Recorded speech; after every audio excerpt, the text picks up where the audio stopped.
जय हिंद साथियों। मैं आप लोगों के लिए एक बड़ी खुशखबरी लेकर आया हूँ। ये है छत्तीसगढ़ सहायक विस्तारक अधिकारी के पदों के बारे में है।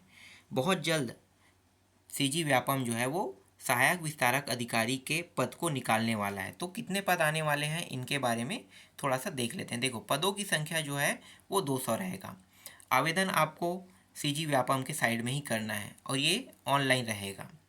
और कब से फॉर्म डलने वाला है इसकी अभी जानकारी नहीं आया है, लेकिन कुछ अपडेटों के माध्यम से हमें पता चला है कि ये जो पेपर है ये 15 जून 2025 को हो जाएगा। इसके बारे में थोड़ा सा और जान लेते हैं। ये जो योग्यता है, शैक्षिक योग्यता है, ये स्नातक की डिग्री का रहेगा। ठीक है, 12वीं पास यहाँ पे लिखा है, 12वीं पास और स्नातक, मतलब 12वीं जो पास रहेगा वही तो स्नातक कर सकता है ना। तो स्नातक की डिग्री रहेगा, जिसके पास स्नातक की डिग्री रहेगा वही इस एग्ज़ाम को दिला सकता है। इसमें कुछ बेनिफिट भी है, जैसे कि आयु सीमा देख लेते हैं पहले। 18 से 40 वर्ष के अंदर के ही बच्चे, ठीक है, बच्चे, या फिर आप लोगों को अब बच्चे तो नहीं कहा जा सकता, लेकिन 18 से 40 साल के बीच के ही व्यक्ति जो है इसमें आवेदन कर सकता है। और शैक्षणिक योग्यता तो मैंने बता दिया है कि 12वीं पास, और इसके अलावा आपके पास क्या होना चाहिए, स्नातक की डिग्री होना चाहिए। इसके अलावा थोड़ा बहुत बेनिफिट ये मिलता है कि जब आप इससे संबंधित कोई ऐसे कोर्स किए हैं जो इससे संबंधित हो तो उसमें 15 अंक बोनस अंक मिलता है। तो ये बेनिफिट आपको मिल सकता है। हालांकि बहुत कम लोग किए रहते हैं ना। चलो आगे देखो। इसके बाद आवेदन कब से शुरू होगा। तो आवेदन के जो एकदम डेट है वो अभी तक नहीं आया है, लेकिन हम लोग कह सकते हैं कि ये जो आवेदन है ये अप्रैल या मई में डलने वाला है।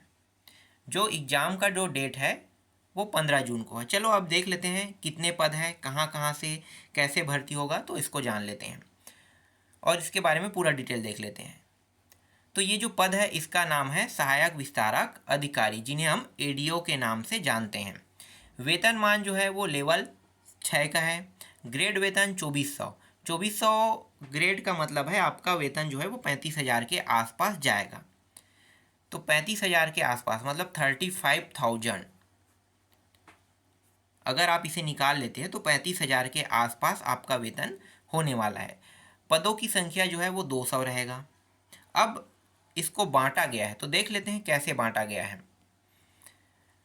यहाँ पे देखो, सहायक विस्तारक अधिकारी, कुल रिक्त पदों की संख्या 193। ये भी 200 कह रहा था, लेकिन 200 में 193 को ही यहाँ पे दिखाया गया है। जो 2 है वो कहाँ कहाँ गया है, 5 कहाँ गया है, यहाँ पे बता दिया है ना। 2 जो है अनुसूचित जनजाति बैकलॉग में चला गया है, और दिव्यांगजन है उसमें 5 पद चला गया है।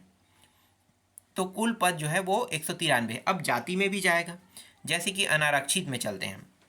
तो अनारक्षित में 81 है, और अनारक्षित अगर आप निकाल लेते हैं, अनारक्षित के कैटेगरी में आ जाते हैं, तो आप 81 के कैटेगरी को पा जाओगे। तो 81 यहाँ पे हो गया। फिर अनुसूचित जाति, अनुसूचित जाति में सिर्फ 23 है। अनुसूचित जाति मतलब एससी, एससी में 23 है। तो जो एससी कास्ट वाले हैं उनको 2 बेनिफिट है। एक तो अपना भी पद पा सकता है, और ये 81 में भी फाइट कर सकता है। तो ये जो 23 है इसमें पूरा का पूरा एससी ही जाएगा, और 81 में भी ये जा सकता है। फिर अनुसूचित जनजाति का पद 62 है, और 62 और 81 दोनों को प्लस कर लो, ये बेनिफिट मिलेगा। और अन्य पिछड़ा वर्ग के लिए 27 है, 27 और 81। लेकिन जो अनारक्षित है, जो सामान्य वर्ग है, वो सिर्फ 81 पदों पर ही फाइट कर सकता है। अब यहाँ पे महिलाओं के लिए भी कुछ पदें जो है वो आरक्षित है, जिसमें सिर्फ और सिर्फ महिलाएं ही जा सकता है। तो महिलाओं के लिए 24 अनारक्षित में। और हाँ, यहाँ पे बेनिफिट क्या है पता है, ये जो अनारक्षित है, इस अनारक्षित और इस अनारक्षित दोनों को प्लस किया जाएगा, लेकिन महिला के पद में सिर्फ महिला ही रहेगा 24 में। 24 प्लस 81 दोनों में ये जा सकता है।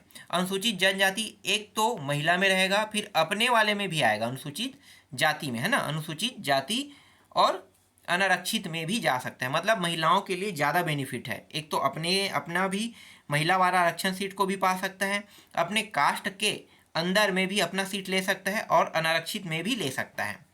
तो ये 3-4 पॉइंट मिल रहा है। यहाँ के अनारक्षित में भी ले सकता है क्योंकि ये महिला वाला है। तो 4 जगह इनको बेनिफिट मिल रहा है महिलाओं को। फिर अनुसूचित जनजाति में 18 है और अन्य पिछड़ा वर्ग में 8 है। ये तो सिर्फ महिलाओं के लिए।